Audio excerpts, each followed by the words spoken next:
Okay, I think that's rolling. Welcome back to Omni Football. So, if you have been a follower of the channel, thank you. Um, if you're new, welcome. It has been some time since we have uploaded to this channel. However, the world of soccer and indeed football are very similar, I suppose, to where we left off nearly 3 years ago. Welcome to 2021, everyone. This is a kind of a rebirth of the channel. The idea was to continue season by season making focused videos with Ryan um, after that first initial 10 episodes on Omni Football. However, life gets in the way, I guess. Education, work, just the ability and desire to continue doing something. And also just priorities, I guess. When you're studying in university and you have a job, you have friends, commitments to your family, those things get in the way. But all of this is to say, long-winded way of saying that this channel is going to attempt to create a podcast format. Now, I am filming this as well as recording the audio portion of this. And I hope to be uploading it to YouTube and simultaneously Spotify. So we're going to aim to record 30-minute podcasts, hopefully once a week, maybe once every 2 weeks. And the podcast this year, 2021, is going to primarily focus on the United States. So the original series that we had around 3 years ago, that one kind of focused on European soccer. And if you're not familiar, European soccer is definitely the most popular spectator wise. It is to the eye, to the naked eye, it is the best quality, the very highest talent makes their way to Europe. And everywhere else in the world kind of runs second place, third place to the leagues that are present in Europe. Um, so, that being said, because of the quality that's apparent in the European leagues, and I'm talking about the main ones, England, France to a degree, Germany to a degree, Spain to a degree, and Italy. That's the last one. Those ones definitely have the best players. So if you're new to the world of soccer, we call it soccer here in the U.S. It's football everywhere else. It's football everywhere else. And everyone has their own name for it, but it's soccer here in the U.S. And that's totally fine. If you're new to the world of soccer, definitely you'll find that you will find a good high quality level of soccer in the European leagues by and large. However, that may be a result of the fact that European leagues have had a longer life. I know that speaking from the English league, I know that that league has existed for more than 100 years now, I think in 1888, somewhere around there. So it is definitely a tenured league, for example. And then there's very many complexities to that, to all the leagues in Europe, really. First division, second division, what we would here describe as major league and minor league, and then divisions 1, 2. So there are definitely complexities and tenure that does not exist in the United States. Now, this podcast will try to focus on the United States and where we are at, which is why I'm calling this specific series of the podcast the State of the Union. It's It's kind of a play on words, I suppose. I'll pat myself on the back later. But I definitely think that the United States, for all of its other news that is also important, more important than soccer. I do think though that the United States is coming of age, um, very, very, very, very quickly. So let's go through a little bit of what I'm talking about, and a little bit of background from my perspective. So I've been playing soccer for many years, probably since I could walk. I'm currently 28, so I guess I don't know, when do you start walking? When you're two, one, right? Um, so yeah, basically after that, once I stopped falling over from walking, basically we had a soccer ball at our feet, and we were kicking the ball around. And yeah, so I have been playing soccer for many years. And I've lived in the United States all my life, specifically California, specifically Southern California, and specifically Los Angeles. Now, the United States has a league called the Major League, and in a way they thought really hard and long about how they would make a creative name for the league, and so what they did was just put the three names together in Major League Soccer. And so since 1996, that is what the top league of soccer in the nation has been called. It's been called the Major League Soccer, MLS. And it started in 1996. Let's see here. If I'm reading this correctly, Wikipedia is a great way to look at this because it's pretty accurate in terms of where it started and also where it's going to. And let's see here, 2, 4, 6, 8, 10. I believe that they started with 10 leagues or 10 teams in 1996 here in the United States. And I'll go through them one by one, but you can also pull up Wikipedia on your own time to look at them. There's a cool timeline under the section timeline. There's a cool timeline that shows you the teams that have been in the league, and also the teams that are being added to the league over the years. But at the very beginning of the league, 1996, so more than 100 years after many European leagues were established, the United States created their league, their top soccer league. Colorado Rapids, in alphabetical order here. Colorado Rapids, obviously based in the state of Colorado. They were here from the beginning. Columbus Crew, that's Columbus, Ohio. Columbus Crew, that's the name of that team. DC United, they're based out of the capital, Washington, D.C. Dallas Burn, that's the name of that team. That's from Texas, obviously, to Dallas, Texas. Kansas City Wizards, which is the original name of that team. Kansas City, I forget what state it's in. Is it Kansas City, Kansas, or Kansas City, Missouri? It's kind of weird how there's two of those, and I think they're the same. And I'm not, if you know more about geography and that's part of the country, please feel free to correct me. But yeah, that is in that area of the United States. I've never been there, and hopefully one day, before I kick the can, as they say, hopefully I'll be able to visit all of these stadiums and teams that are currently active. And I'll get to that in a moment, actually. But that's Kansas City. Then it's the Los Angeles Galaxy, and they've been present since 1996. And if you're watching on YouTube, you can see actually that I have one of their jerseys here on the couch as well. I have been their fan since the beginning, and they are also the most winningest team in the league so far. They've had the most championships out of all the teams that have ever existed and currently exist in the MLS, Major League Soccer.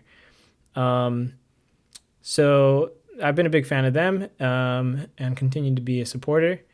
Next, we have the New England Revolution. They're based out of Boston.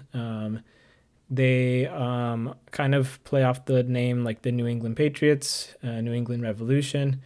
Boston's a big sports town, but it seems like the Revolution is not yet a household name, even in their own city. It seems like they do have stiff competition for attention, I suppose. So New England Revolution. Then we have the New York, New Jersey Metro Stars. That's the original name of that team. They are now known as the New York Red Bulls, in conjunction or collaboration with the sports drink, New York Red Bulls. Um, and let's see, two more here: San Jose Clash, which then rebranded themselves as the San Jose Earthquakes. They're based out of California. San Jose and Los Angeles have both been rivals in the same state. San Jose, if you're not familiar, is in the northern part of the state, near San Francisco, near the Bay Area, and Los Angeles is in Southern California. And then the last team here, which is the only team that is not still present currently from the original 10, is the Tampa Bay Mutiny. Tampa Bay is in Florida, and although Tampa Bay was definitely part of the first 10, they no longer exist. And so you'll see actually as we go through the different teams and the different timelines, that's actually quite common. Some teams appear and dissolve, and some teams appear and stay.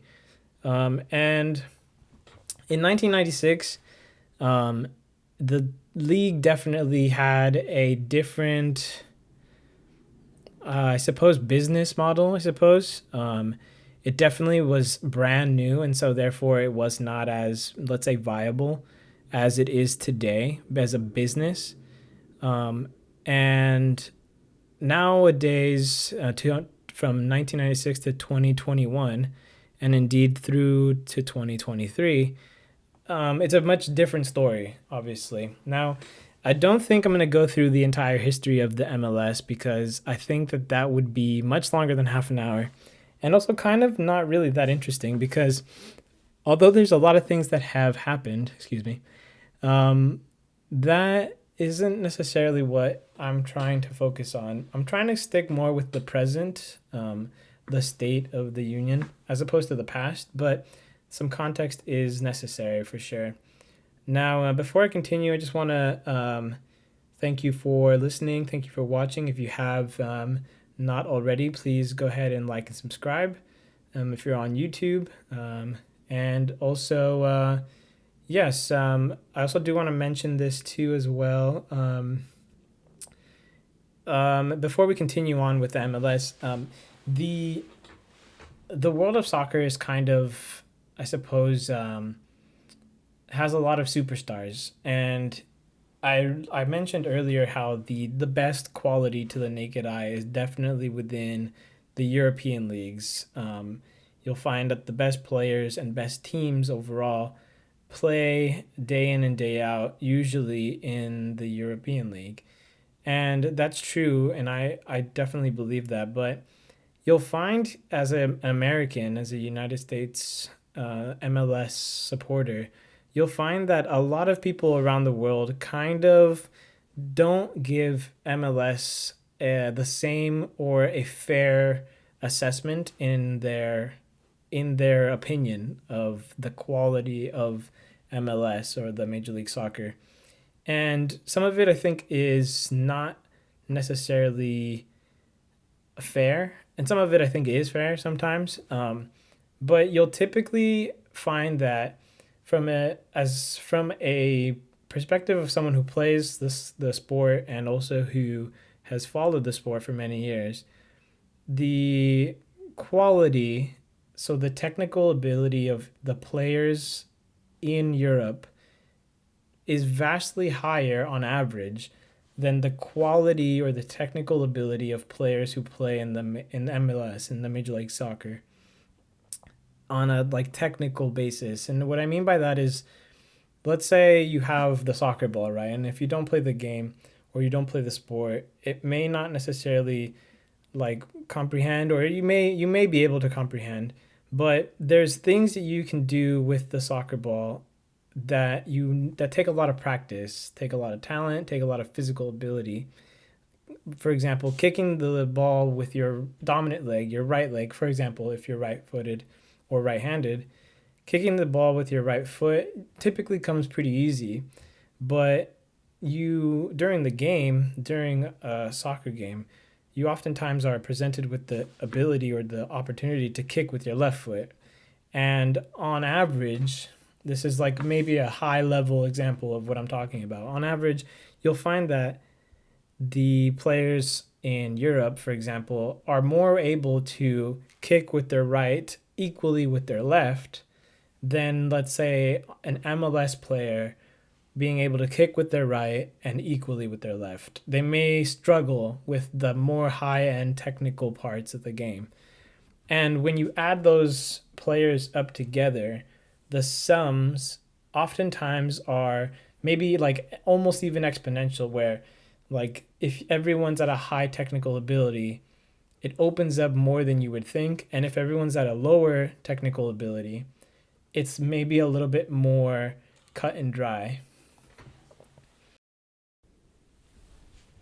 Okay, I apologize about that. Apologies about that. That's going to be a cut because I guess my camera just decided not to continue filming. So basically, what I was talking about before I had to kind of re-jump into it was that soccer fans around the world typically will overrate or highly rate soccer that comes from European teams and leagues and underrate or devalue the sport when it comes to the MLS, Major League Soccer, the soccer that comes out of the United States. And that's specifically the United States, not necessarily the Americans playing in other leagues, but specifically the league, the MLS league. Now, I don't know how best to describe this, but the game is it's very scalable. So it's a simple game, the game of soccer, and we can talk about the technicalities of that in another video. And I do have some videos on this channel talking about the technical side of the rules, and we will talk about that. But it is a scalable game. So if you have two really competent teams playing against each other, you'll find that it is a close match, right? But if you have two less competent teams playing against each other, it's still a close match. And within the realm of sport, typically the most exciting from a neutral's perspective, the most exciting games, the most exciting sports games that you find are typically where they're very competitive, i.e., both teams have a good chance of winning or at least show themselves to be performing at the same level. And so it's difficult to predict exactly who's going to win. And so I think that if you give yourself that leeway in understanding that the MLS is not going to wow you in the same way that the European leagues are going to wow you, I think that you can enjoy very much to the same degree you can enjoy games in the MLS as you would, let's say, the European leagues, the top leagues in the world. Now, that being said, the MLS is a newer league, and it has evolved and grown over a pretty short amount of time since 1996 to 2021, for example. It's a pretty short amount of time compared to other leagues around the world. And if you haven't noticed and you live in the United States is all about their sports. I mean, really, you can name all of the sports teams and all the sports leagues that currently exist in the United States, and they are some of the best athletes in the world. And also on top of that, if you also take a look at the athletes that come out of the United States that perform, let's say, at the Olympics, they're very, very much elite athletes. So in my prediction, in my point of view, I do think that there is some stiff competition from other sports in the United States, namely American football, hockey, for example, basketball, for another great example. Baseball is maybe less of a stiff competition, but those sports have their maybe their elitism has already been cemented.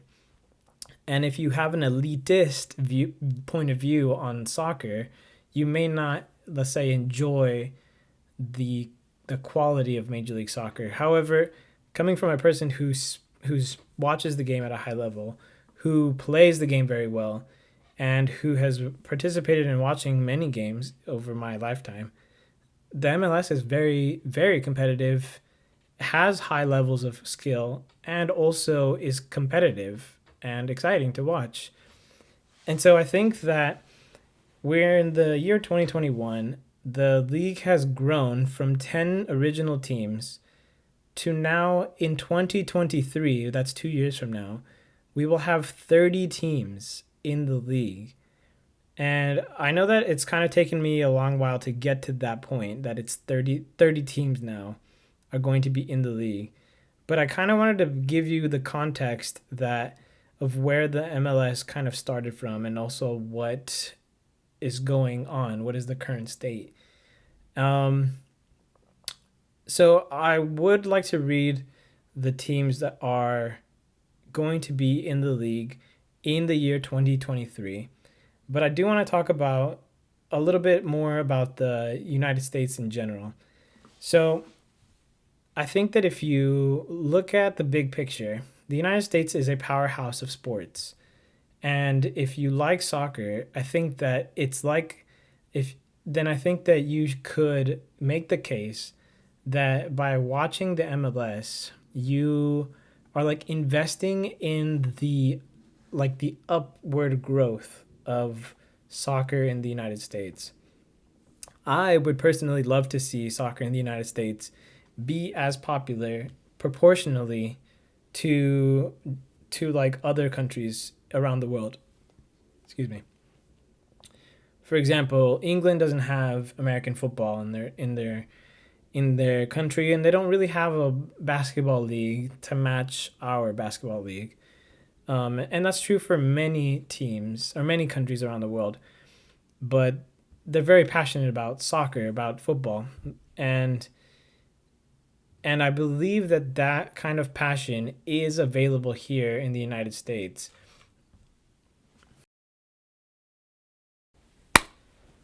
My apologies again. My camera, I think, is overheating from filming for so long. But I'll kind of continue on and soldier on. So what I'm saying is, I think that the future for MLS is pretty bright in terms of the United States. Yeah, building its own soccer league. The United States, compared to other countries around the world, in particular Europe, is massive in terms of geography. I'm not exactly sure how far it is from, let's say, from LA to New York. Let's say if you were going to drive it. Now, I'm looking it up right now on, let's say, on Google Maps. And just out of curiosity, um, let's say I'm starting from where I am, which is in LA County, to New York State. It is 2,783 miles. And that is a lot of miles. And that's from, LA to New York. So pretty much as far as you can get. Now, that's like a 5 hour flight if you're flying. And it is a 3 hour time difference. So the United States is definitely a large place. And that kind of also is a disadvantage when you're trying to create a league that hasn't necessarily gotten off the ground in the first years, hadn't gotten off the ground, and is now really kind of hitting that like critical mass, critical point where it's going to be saturated enough throughout the United States to kind of garner that kind of like that, I guess,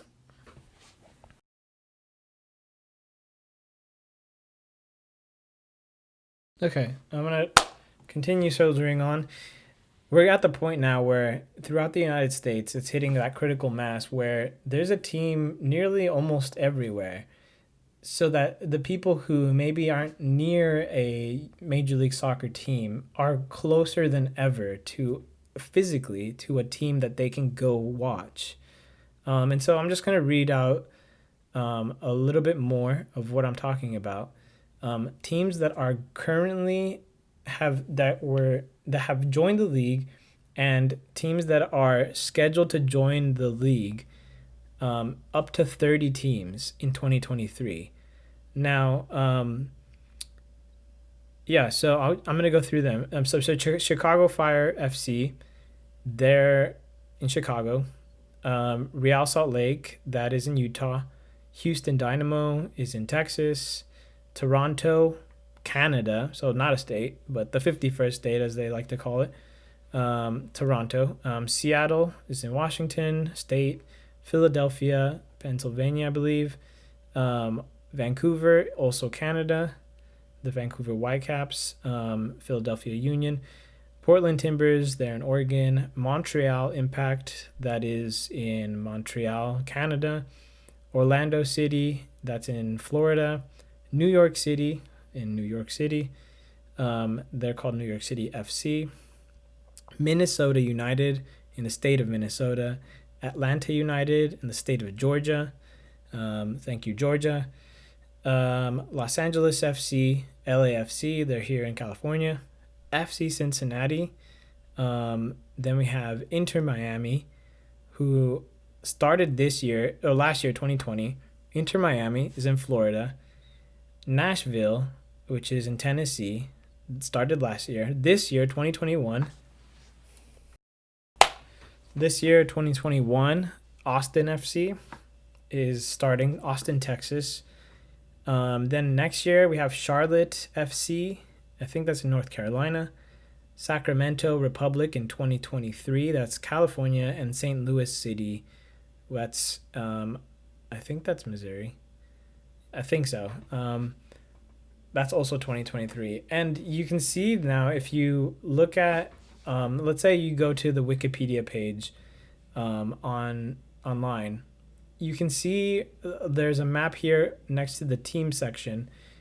And the scale of the United States is very large. But as we start to plug in the cities that are represented by an MLS team, you can see that there's kind of now enough teams generally to kind of represent the different geographical areas of the United States. Now, the United States has over 330 million people. And I think that 2023 is going to be a very exciting place to watch soccer in the United States. And each one of these teams is going to have its own stadium, whether that stadium is soccer specific or, let's say, is shared with like a football stadium, or even a baseball stadium. Obviously, that differs between teams, but each team is going to play at a major stadium, and teams from all over the country are going to arrive to that stadium to play. So really, it's going to kind of create a culture of, yeah, soccer that hasn't ever existed in the United States. We started in 1996 with 10 teams, and we've kind of fluctuated between that number, and like now we're getting up to 30 teams in 2023. And really, I'm starting to see that the geographical areas of the United States are represented. And I think that that's everything that the rule book or the potions, the cookbook is really the recipe. It's the recipe for a successful soccer culture. And so, yeah, I mean, I would recommend, if you have the time, go and look at the MLS Wikipedia page. It's pretty interesting. And especially the teams. I think it's exciting to see how many different teams are participating in the MLS. And I think that, the current state of the union is pretty promising. 2020 and 2021 has been a very challenging year for everyone, and sports has not been an exception.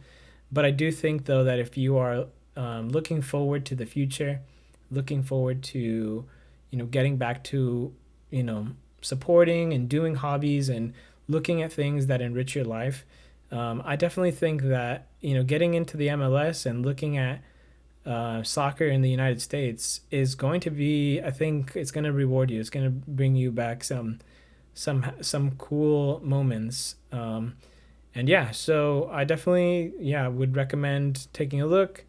I'm excited for the amount of teams, the amount of variety that we're going to be seeing in the MLS. And and I hopefully will be able to continue this podcast um, for some weeks to come.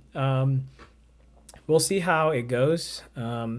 Personally, I have work and school, and I don't always find things to talk about, but I will try to commit to 30 minutes and put hopefully the podcast and the YouTube video up as quickly as I can, and to like the major platforms. And like always, thank you for being here and thank you for watching. This is primarily a podcast format. I hardly been looking at the camera, but yeah, I hope to hear some feedback, and hopefully I can also provide some good commentary for the current state of things. But anyways, thanks for listening. Thanks for watching. Stay gold.